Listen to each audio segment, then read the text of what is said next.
Ulangan 32, Nyanyian Musa.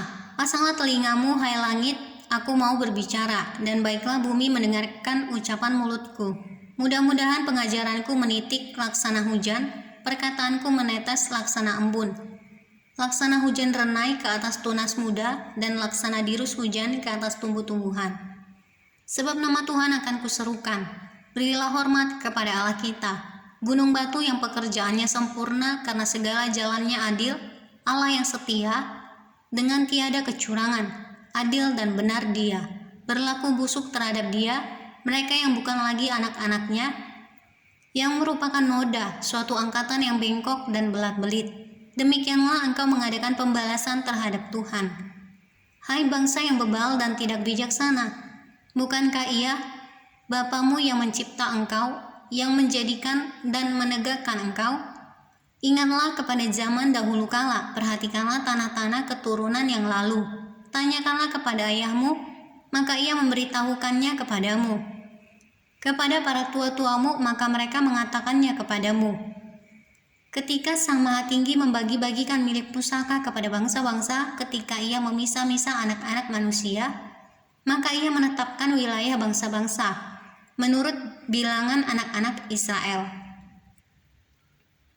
Tetapi bagian Tuhan ialah umat-Nya, Yakub ialah milik yang ditetapkan baginya. Didapatinya dia di suatu negeri di padang gurun, di tengah-tengah ketandusan dan auman padang belantara. Dikelilinginya dia dan diawasinya, dijaganya sebagai milik matanya. Laksana Raja Wali menggoyang bangkitkan isi sarangnya, melayang-layang di atas anak-anaknya, mengembangkan sayapnya, menampung seekor, dan mendukungnya di atas kepaknya.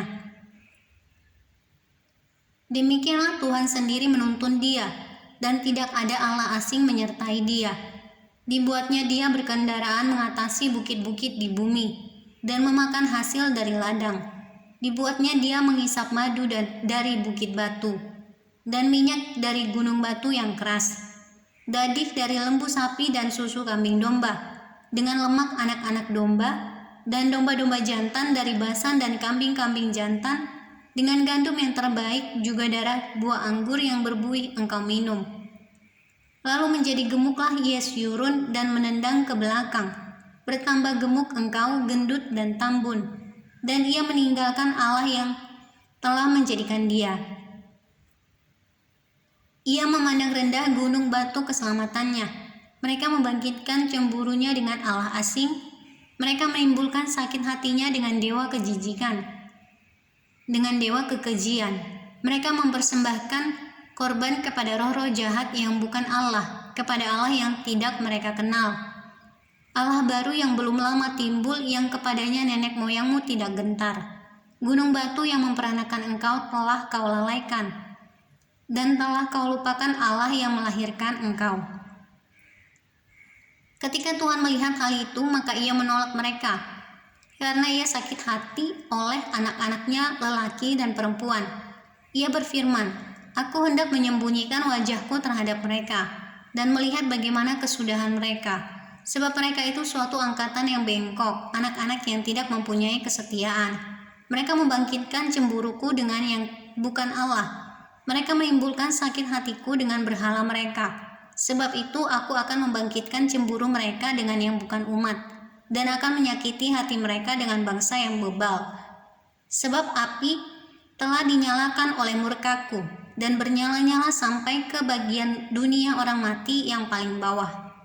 Api itu memakan bumi dengan hasilnya dan menghanguskan dasar gunung-gunung. Aku akan menimbun malapetaka ke atas mereka. Seluruh anak panahku akan kutembakkan kepada mereka. Apabila mereka sudah lemas karena lapar dan merana oleh demam yang membara dan oleh penyakit sampar, maka aku akan melepaskan taring binatang buas kepada mereka, dengan racun binatang yang menjalar di dalam debu. Pedang di luar rumah dan kengerian di dalam kamar akan melenyapkan. Teruna maupun darah, anak menyusu serta orang ubanan. Seharusnya aku berfirman, aku meniupkan mereka, melenyapkan ingatan kepada mereka dari antara manusia. Tetapi aku khawatir disakiti hatiku oleh musuh. Jangan-jangan lawan mereka salah mengerti, Jangan-jangan mereka berkata, tangan kami jaya. Bukanlah Tuhan yang melakukan semuanya ini? Sebab mereka itu suatu bangsa yang tidak punya pertimbangan dan tidak ada pengertian pada mereka. Sekiranya mereka bijaksana, tentulah mereka mengerti hal ini dan memperhatikan kesudahan mereka. Bagaimana mungkin satu orang dan mengejar 1.000 orang, dan 2 orang dapat membuat lari 10.000 orang? Kalau tidak gunung batu mereka telah menjual mereka, dan Tuhan telah menyerahkan mereka. Sebab bukanlah seperti gunung batu, kita gunung batu orang-orang itu. Musuh kita boleh menjadi hakim. Sesungguhnya pohon anggur mereka berasal dari pohon anggur Sodom, dan dari kebun-kebun Gomora. Buah anggur mereka adalah buah anggur yang beracun, pahit gugusan-gugusannya. Air anggur mereka adalah racun ular dan bisat ular tedung yang keras ganas. Bukankah hal itu tersimpan padaku, termeterai dalam perbendaharanku? Akulah dendam dan pembalasan pada waktu kaki mereka goyang. Sebab hari bencana bagi mereka telah dekat. Akan segera datang apa yang telah disediakan bagi mereka. Sebab Tuhan akan memberi keadilan kepada umatnya dan akan merasa sayang kepada hamba-hambanya apabila dilihatnya bahwa kekuatan mereka sudah lenyap dan baik hamba maupun orang merdeka sudah tiada. Maka ia akan berfirman, di manakah Allah mereka? Gunung batu tempat mereka berlindung, yang memakan lemak dari korban sembelihan mereka, meminum anggur dari korban curahan mereka. Biarlah mereka bangkit untuk menolong kamu, sehingga kamu mendapati perlindungan. Lihatlah sekarang, bahwa akulah Dia, tidak ada Allah kecuali aku. Akulah yang mematikan dan yang menghidupkan. Aku telah meremukkan, tetapi akulah yang menyembuhkan, dan seorang pun tidak ada yang dapat melepaskan dari tanganku. Sesungguhnya aku mengangkat tanganku ke langit dan berfirman, demi aku yang hidup selama-lamanya, apabila aku mengasah pedangku yang berkilat-kilat dan tanganku memegang penghukuman, maka aku membalas dendam kepada lawanku dan mengadakan pembalasan kepada yang membenci aku. Aku akan memabukkan anak panahku dengan darah dan pedangku akan memakan daging. Darah orang-orang yang mati tertikam dan orang-orang yang tertawan dari kepala-kepala musuh yang berambut panjang. Bersorak-sorailah hai bangsa-bangsa karena umatnya, sebab ia membalaskan darah hamba-hambanya, ia membalas dendam kepada lawannya, dan mengadakan pendamaian bagi tanah umatnya. Nasihat Musa yang terakhir. Lalu datanglah Musa bersama-sama dengan Yosua bin Nun dan menyampaikan ke telinga bangsa itu segala perkataan nyanyian tadi.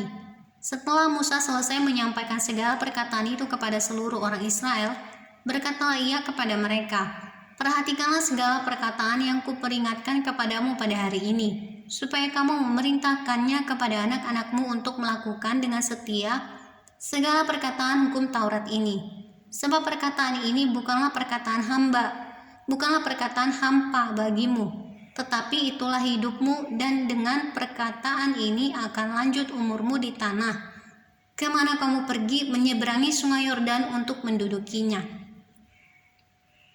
Ajal Musa mendekat. Pada hari itulah juga Tuhan berfirman kepada Musa, naiklah ke atas pegunungan Abarim, ke atas gunung Nebo yang di tanah Moab, di tentangan Yeriko, dan pandanglah tanah Kanaan yang kuberikan kepada orang Israel menjadi miliknya. Kemudian engkau akan mati di atas gunung yang akan kau naiki itu, supaya engkau dikumpulkan kepada kaum leluhurmu sama seperti Harun, kakakmu sudah meninggal di gunung Hor, dan dikumpulkan kepada kaum leluhurnya. Oleh sebab kamu telah berubah setia terhadap aku di tengah-tengah orang Israel, dekat mata air Meriba di Kades di padang gurun Zin. Dan oleh sebab kamu tidak menghormati kekudusanku di tengah-tengah orang Israel, engkau boleh melihat negeri itu terbentang di depanmu, tetapi tidak boleh masuk ke sana, ke negeri yang kuberikan kepada orang Israel.